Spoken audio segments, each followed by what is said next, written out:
President John F. Kennedy.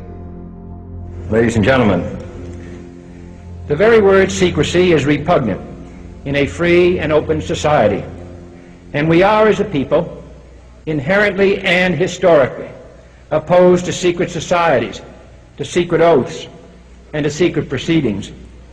We decided long ago that the dangers of excessive and unwarranted concealment of pertinent facts far outweighed the dangers which are cited to justify it. Even today, there is little value in opposing the threat of a closed society by imitating its arbitrary restrictions. Even today, there is little value in ensuring the survival of our nation if our traditions do not survive with it. And there is very grave danger that an announced need for increased security will be seized upon by those anxious to expand its meaning to the very limits of official censorship and concealment. That I do not intend to permit to the extent that it's in my control. And no official of my administration, whether his rank is high or low, civilian or military, should interpret my words here tonight as an excuse to censor the news, to stifle dissent, to cover up our mistakes, or to withhold from the press and the public the facts they deserve to know. For we are opposed around the world by a monolithic and ruthless conspiracy that relies primarily on covert means for expanding its sphere of influence, on infiltration instead of invasion, on subversion instead of elections, on intimidation instead of free choice, on guerrillas by night instead of armies by day. It is a system which has conscripted vast human and material resources into the building of a tightly knit, highly efficient machine that combines military, diplomatic, intelligence, economic, scientific, and political operations. Its preparations are concealed, not published. Its mistakes are buried, not headlined. Its dissenters are silenced, not praised. No expenditure is questioned, no rumor is printed, no secret is revealed. No president should fear public scrutiny of his program, for from that scrutiny comes understanding, and from that understanding comes support or opposition, and both are necessary.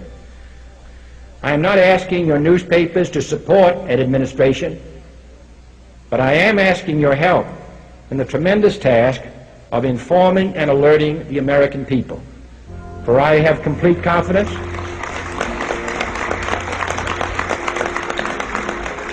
in the response and dedication of our citizens whenever they are fully informed.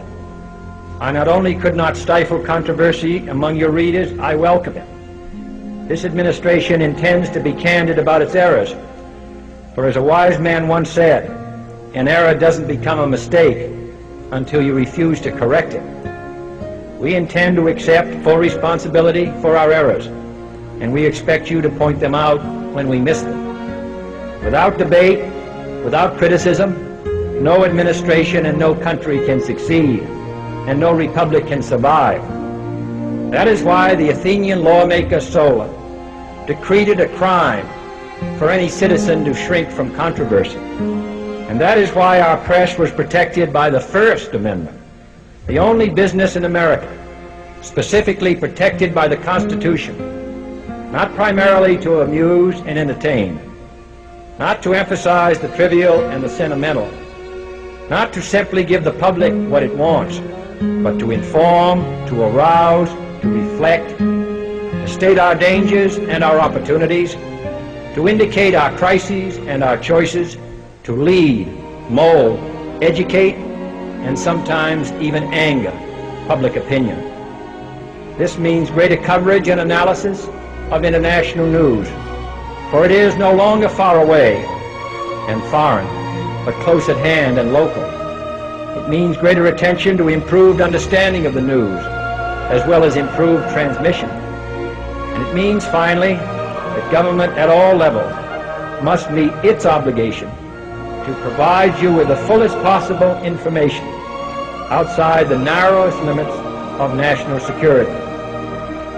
And so it is to the printing press, to the recorder of man's deeds, the keeper of his conscience, the courier of his news, that we look for strength and assistance, confident that with your help, man will be what he was born to be, free and independent.